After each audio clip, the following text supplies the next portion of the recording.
తర్వాత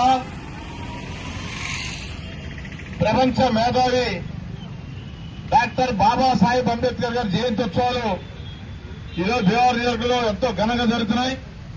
పార్టీలకి మతాలకి వర్గాలకు అతీతంగా మేము భీమవరం నియోజకవర్గ తెలుగుదేశం పార్టీ తరఫున మేము ఘనంగా నివాళులర్పించడం జరిగింది. తెలుగుదేశం పార్టీ యొక్క సిద్ధాంతాలు ఏంటంటే 1982లో నందమూరి తారక రామారావు గారు అంబేద్కర్ గారి రాజ్యాంగాన్ని, అంబేద్కర్ గారి యొక్క వ్యక్తిత్వాన్ని ఆదర్శంగా తీసుకునే తెలుగుదేశం పార్టీ స్థాపించడం సందర్భంగా తెలియజేస్తున్నాం. ఆయన ఆ రోజు చూపించిన మన సర్వే ఈ రోజు ప్రపంచంలో ఎక్కడ లేని విధంగా భారత రాజ్యాంగంలో మన పార్లమెంటు రాజ్యాంగం నడుస్తుందంటే అది బాబాసాహెబ్ అంబేద్కర్ గారి యొక్క చలవ ఆయన రాజ్యాంగ స్ఫూర్తి అని చెప్పి సందర్భంగా తెలియజేస్తున్నాం.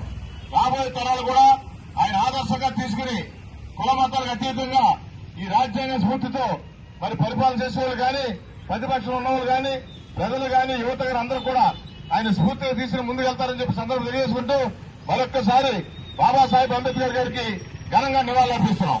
జై బిఆర్ అంబేద్కర్.